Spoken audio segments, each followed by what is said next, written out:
My name is Dr. Kevin Pecca. I wanted to make a podcast that exposes people to the true miracles of life and health. All the guests on this show have been specially picked because they bring something positive to the world. They have some of the most amazing and inspiring life stories. These people have a passion for living, healing, and leaving the world better than they found it. There is something inside these people that made them keep fighting through all the tough times, even when people told them it was not possible. They carried on and made their lives beautiful again. And now they are sharing their experiences with the world. This is the Expect Miracles podcast. Enjoy the show. Today on the podcast, we have Dan Parisi. Dan Parisi is an investment banker with the top firm on Wall Street and one of my good friends. He is extremely driven and gifted at what he does, and today he shares with us one of my favorite stories on how he was able to beat out a talented pool of Ivy League candidates to land his dream job on Wall Street. And he breaks down simply how to invest in the stock market. Please welcome Dan Parisi. All right, Dan, where are you from? So, as you probably know, I am from Howell, New Jersey. Grew up there. God's country. God's country. I was a attendee at Howell High School. What were you interested in as a kid? I know you played soccer. Yeah, I mean, I'd like to guess anything other kids do. Sports, soccer, baseball. It was pretty evident early in life that I was not going to be a pro in any of those. So obviously I had to use other skill set to plan out my future. I mean, interested as a kid, I was pretty nifty with my hands. I built a lot of models growing up, things like that. I always kind of thought maybe architecture, engineering. Okay. Would have kind of been my route.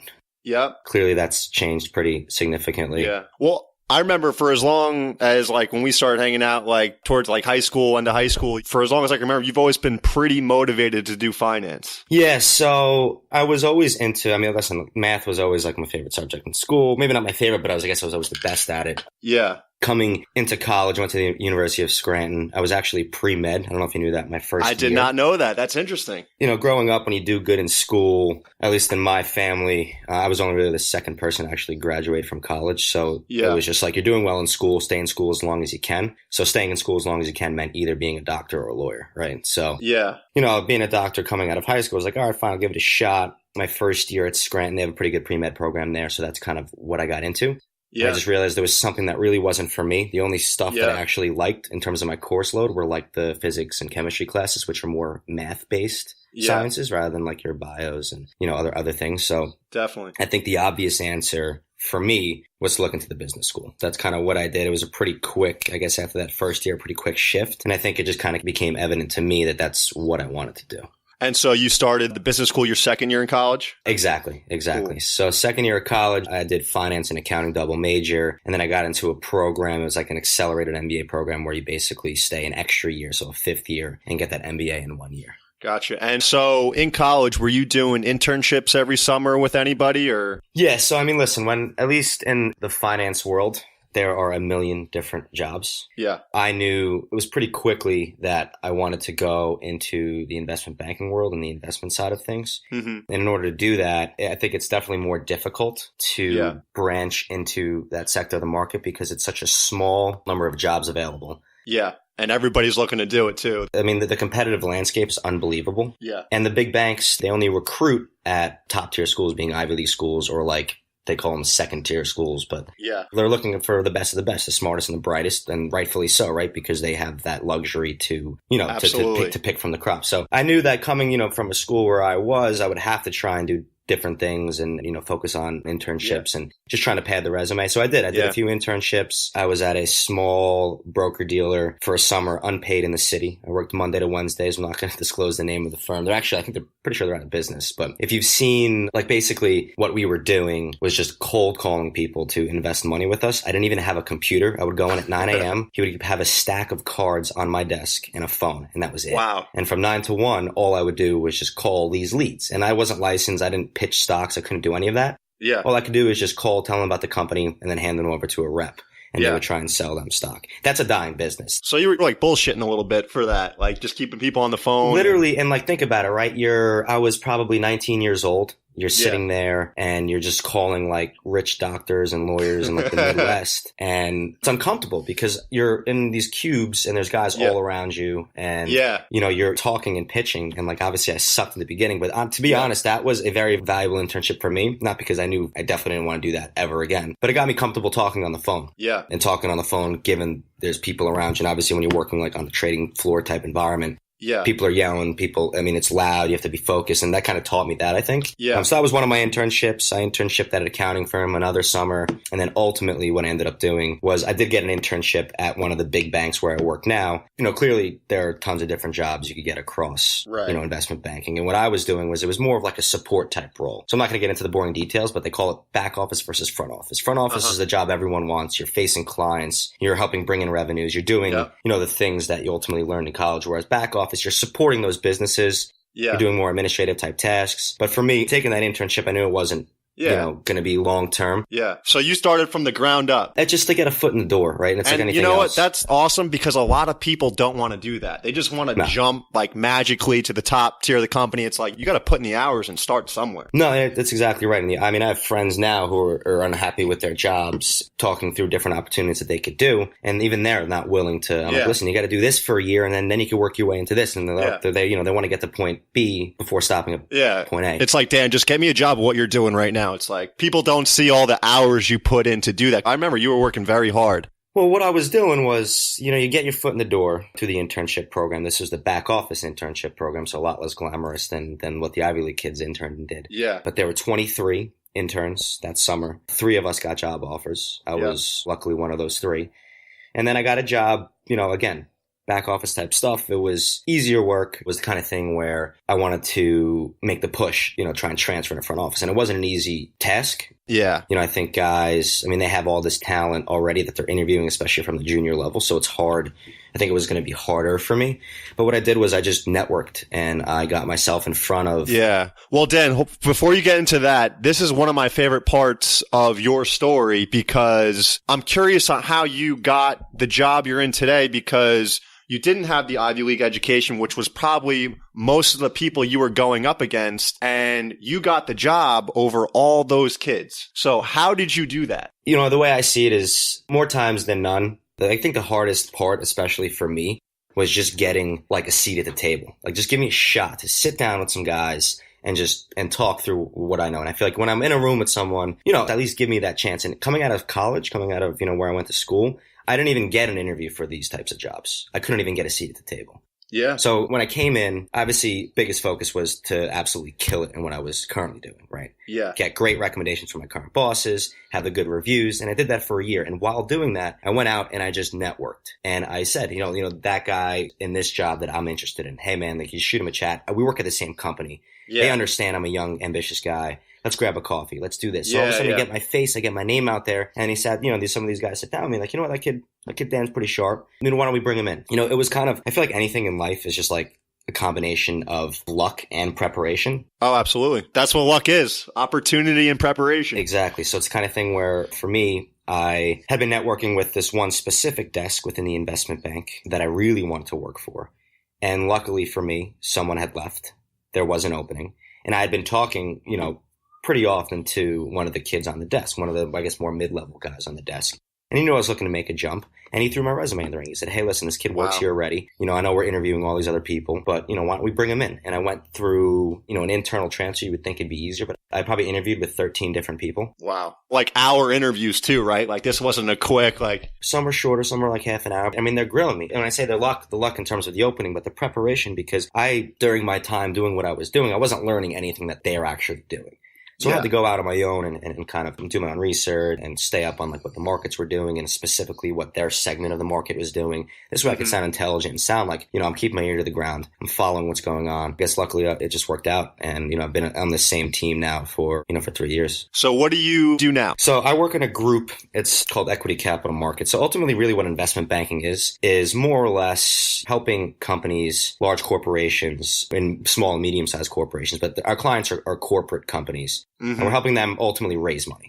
We advise on different things. So you hear like M&A is like a common term, mergers and acquisitions. Part of what the investment bank does is if you're just say, you know, Kevin, you're running company A and you want to buy company B, Yeah. You need an investment bank to come in and help you with that, to sift through the financial statements, to give you advice on how much to pay. What's the current value of that company? You don't want to pay $100 million when the company's worth $80 million, right? So that's kind of part of what we do. My team specifically, what we do is we help companies just raise money through equity markets. So you could raise money, you could go out and issue bonds, there's all kinds of like derivative instruments you could do. We focus more on the equity stuff where, you hear of like an IPO, an initial public offering. Yeah. The stock first going public. That's exactly what my team does. Okay. So Dan, today I kind of just wanted you to break down investing for beginners, people that are new to the stock market, what they should be looking for, how much money to start with, all that stuff. So how do you start out? Like someone finally got money now, they want to go to the stock market. What would you say would be the first step? So I think a lot of people are kind of deterred from, I guess intimidated would be a good word.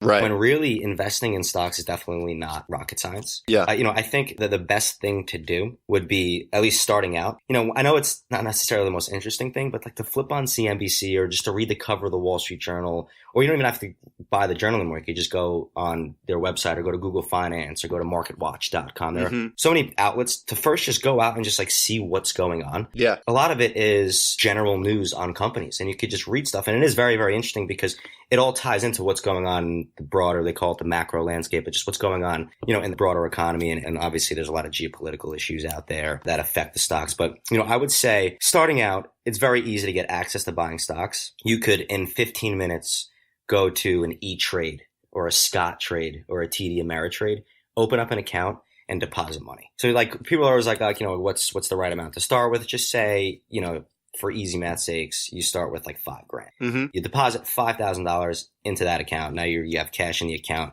You can go out and I think those sites charge maybe, $7 or $8 per trade, which actually isn't too bad. And then you're going to go out and you want to build some sort of portfolio, right? I think the biggest mistake people make, especially investing in stocks, is they'll go out, they'll see something on TV, like this market's going to go up, this or that. They'll go out and they'll put the entire $5,000 into that one stock. Yeah. They'll either get burnt. Sometimes you get lucky. Yeah. And then like all of a sudden, people think they're a stock guru. But when you do something like that, where you just like, you see what someone else is saying, like, oh, that sounds good. And you don't do any of your own due diligence, your own kind of background checks, your own research. That's the easiest way to lose your money. And you work hard for your money. You want to obviously grow your capital. That's the whole point of investing in stocks. So yeah, I think the best thing to do, I'm sure you always hear like the diversify your portfolio. And it's an important thing you want to buy a few different stocks across a few different sectors, across a few, different risk reward metrics. You want to just spread your money out. Because if one area of your portfolio is tanking, then maybe another area is going up enough where it kind of evens everything out. And I think in terms of going out and actually buying stocks, like there's no right answer. Yeah. If I knew what exactly to look at in every stock and I was, continually growing my money up and up, then I would be all, running a hedge fund somewhere, right? Yeah, right. No one has all of the answers, but I think the best way to start is, you look at the broader market. You feel like, wow, like, you know what? Everything seems to be going to like cloud computing, right? There's not as much stuff on like actual physical servers. I really think that that's the way of the future. And you always got to think long term. People invest in looking at the stock price every single day. That's a lose-lose game. You're not going to win by doing that. You want to buy something, have a long-term view, and you obviously want to check in on it because if something's happening to the stock, then you might need to quickly sell or something that you weren't expecting. But you're not in it for day trading. I just don't think that's the way to win out there. Yeah. You want to do is you want to invest long term. So going back to the cloud example, right? You found somewhere in the broader market across all the sectors that you really want to invest some of your money in. And then from there, you got to go and you got to look, okay, there are 20 or 30 cloud services stocks that are currently out there that I can invest in. So maybe you look and you read up on what they do and you just Google. And there's so many easy sources out there, Google Finance, Yahoo Finance, where you don't really have to look deep into the numbers. Yeah. Right. I mean, no one individually is going to go out and like do valuation modeling and try and come up with a price target. Like you're not going to do that, but you want to have an idea of broadly what you're investing in. Maybe you look at, what their revenue growth is and you see, oh, wow, this company keeps growing their revenue. And I read this one article and it looks like, they're making more acquisitions and they're continuing to grow. I like this company. Let me invest. Gotcha. And it's honestly as simple as that. And I think, again, diversification is important. You want to have, I think, especially guys who are investing in our age, you want to have, they call them blue chip companies, but those are just large corporations, that they're not going to trade up 5-10% a day, but they're not going to trade down 5%. I mean, they can, right? But it's pretty rare. Even keel, right? The stock price isn't going to move around a lot. You're going to get paid a nice dividend, maybe 5, 6, 7%, but your money's safe there. And I mean, people are like, oh, 5, 6, 7%. If I were to put $1,000 into that company, you're talking, I'm going to make $70 in a year. Like, it doesn't sound that attractive. But firstly, you make it $70 a year, almost guaranteed from the dividend, because those large companies usually deliver on their dividend. Not always, but usually. But then also there's the potential for the stock to go up. So the stock goes up 5%, then all of a sudden, you're making a few $100s on your investment. And the alternative is what? That $5,000, or that, just say that $1,000 is sitting in your savings account earning zero. Yeah. So whatever, $120 today was obviously a hell of a lot better than zero. So yeah, definitely. That's a portion of your portfolio to keep your money safe. And then maybe, you take, of that $5,000 that we were investing, you take 1,000, 1,500 of it and you spread it across 2 or 3 riskier stocks. And when I say what are riskier stocks are smaller, higher growth companies, but they're earlier in their business cycle, in their business life cycle, right? So they're early stages. It could be a biotech company that's like pre-revenue, that's still developing a drug.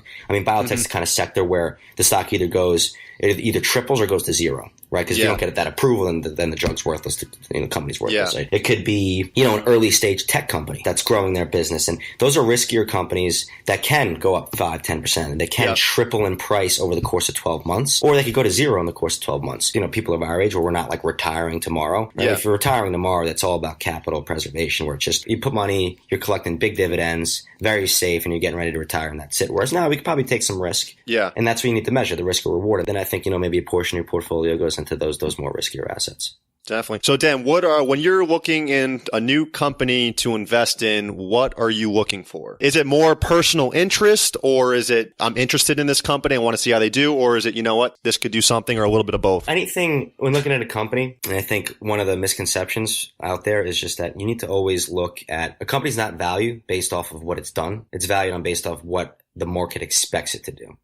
So I think, especially, investing my own money, obviously I want to follow companies that I'm interested in as well. Right. It just makes things more fun. Yeah. And, I think, when looking at a company, you can only judge future expectations by looking at historical results. So you look at a company and you say, okay, they've been growing revenues, X% over the last few years. Their earnings growth is good. They're cutting costs. Like, those are simple financials that I would look at. I wouldn't expect any really individual investor necessarily to dive that deep. But I think it goes back down to what I was saying in terms of like the top-down approach. You look at just broader opportunities, especially like on the consumer side. If you see something that a product that you like, at least when Apple was first starting out with the iPhone, right? You buy an iPhone, wow, this is a great product. I could go out and buy Apple stock. And if you did it when the iPhone first came out, you've made probably 20-fold on your money. Right? Yeah. You made 20 times what you invested.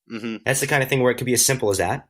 Yeah. Right? You're probably not going to be more inclined to invest in a super complex sector or business structure that you just you can't understand. Right. But, it's the kind of thing where, you look and you try and figure out where you think, a stock could potentially outperform. Right. And if you really like a product, right, and it's the kind of thing where, wow, this thing's really going to grow. And, I think this stock's only $5 today.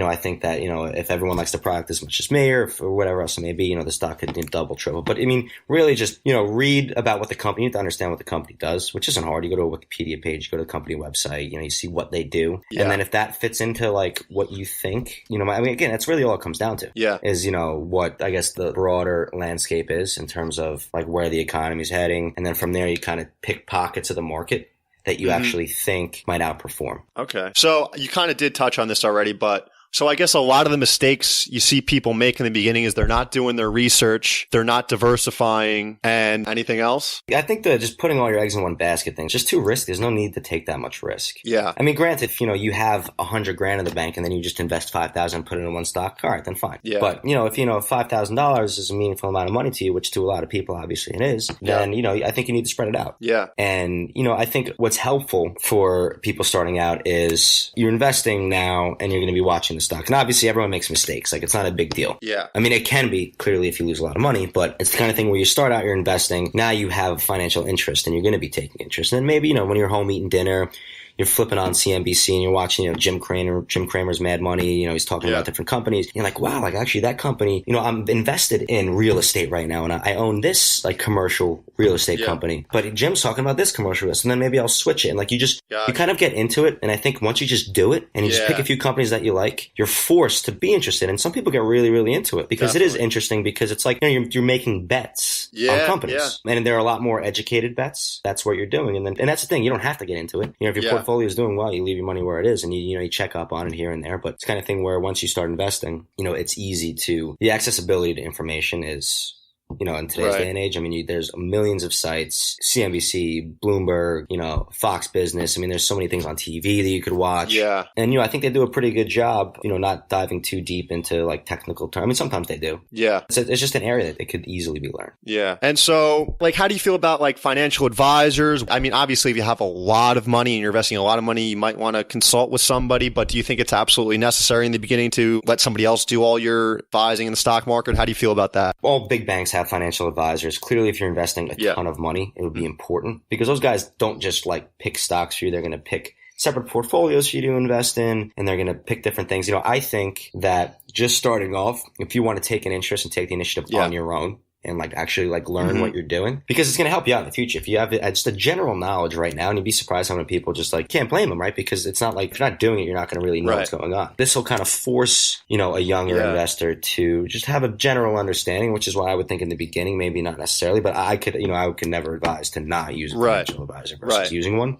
Because financial advisors add their own value in many different ways. But I think if you were looking to invest like $2,000, $3,000, $4,000 and you had an idea already of what stocks you wanted to buy, you could easily just go and open like an E-Trade account and do it yourself. But if you really have no idea and want the advice, then, go out, talk to a financial advisor. He's going to charge you a fee, which would be more expensive than you just going out and buying the stocks and selling the stocks yourself. But that's another way to learn as well. There are financial advisors all over the place. So. Definitely. Have you come across any really good books that were pretty eye-opening, or even just good people on YouTube that you're like, you know what, I've learned a lot from this person or book. This is very beneficial? The books that I would be reading, or at least that I've read in college and coming up, were more just finance related in the sense that they would tell stories of things. Like I read a book called like Rigged, which is about a guy who worked at the New York Mercantile Exchange, which this was just an exchange that like would buy and sell oils futures, and he moved it to Dubai.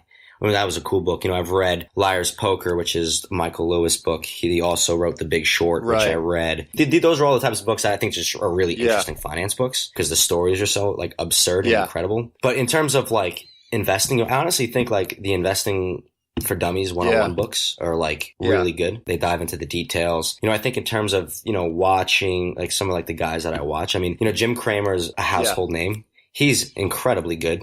He knows every company. He brings CEOs on the show. They talk about their business. I think he's super interesting. And just because Jim Cramer says buy a stock, I don't think that's the reason to buy it. But it's just a good way to learn about how he thinks and how he looks at companies. And then, I think just like if you just keep up. It's different for me because this is my career. So obviously I'm interested in this stuff. So it's harder, I guess, to get people more engaged and actually keeping up with all of the different market information out there and reading, the Wall Street Journal or going to CNBC.com or MarketWatch.com is another good news outlet. Obviously, Bloomberg's, the best. So it's easy for me. I think just for people who are just looking to get an understanding of how it works, those Investing like for Dummies books will just break it down, despite like given they have a book for everything. You ever read the book, The Richest Man in Babylon? Ever hear of it? I have not. It's a good one because I feel like a lot of people, they're like, I don't have any extra money to put in the market. And pretty much what this book says is don't spend more than 70% of your money and always pay yourself first. And I feel like a lot of people are like, what do you mean? I'm always paying myself. Every check that I get, I'm paying myself. It's like, no, you have to take some of that money. It could be as little as 10% and put it into a savings account and don't touch it. Like that's truly paying yourself. You just putting it into your bank account does not mean you're paying yourself. Right. And that's more like personal finance. And that's like a totally different conversation. But listen, and I forgot what the numbers are, but you see like what millennials are actually saving and they're not. And it's the kind of thing where we're going more into a market where, Social Security is unclear. Like, for example, me, I'm not going to have a pension. My retirement is going to be based off of what I'm saving, what I'm putting away, what I'm throwing into a 401k, what I'm throwing into an IRA. And it's important. And like you said, now where maybe you can't afford to save a lot, not many people at our age can. But even if you're throwing 10% of your paycheck into a savings account, even if it's not a lot of money, it really does add up. So I'm saying it just adds up. It all ties into the whole investing thing because you want to save your money. And then once you build up, enough capital to go out and maybe try and grow that money, maybe you take a portion of your savings account, you invest it in some stocks, take a portion of your savings account, put it into some safer bonds or some treasuries or just something that's going to help grow that money. Because although it's sitting in the savings account, it's not really making you anything. It's just going to sit there and that's what it's worth. And that's fine because you're not touching it and it's still there and it's better than nothing. But if you want a little bit more and then maybe to grow that money even more. It's like your money's working for you. Exactly, yeah. Well, maybe that's even a completely different episode. Maybe I can bring you back on. We could talk about personal finance and all that stuff. But I think this was an awesome little preview on like how to invest. And I really appreciate your knowledge on the subject, Dan. Really appreciate that. All right, thanks for having me on, Kev. Absolutely. Anything else you want to share? Or I think you touched on everything, man. That was right to the point, what to do, what not to do. And I think a lot of people are going to gain some good information out of this. That's it. So when do you open up your E-Trade account? Tonight. Yeah, exactly. All right, Dan. Thank you so much. Definitely get you back on here and enjoy the rest of the weekend. And I'll see you soon, brother. Later, man. Thank you, everyone, for listening. My private practice is located in New Jersey at Montclair Upper Cervical Chiropractic. If you have any additional questions about today's podcast, other episodes, or any questions about Blair Upper Cervical Chiropractic in general, feel free to visit my website at drkevinpecca.com or subscribe to my YouTube channel at Dr. Kevin Pecca. Hope you enjoyed the show. Cheers.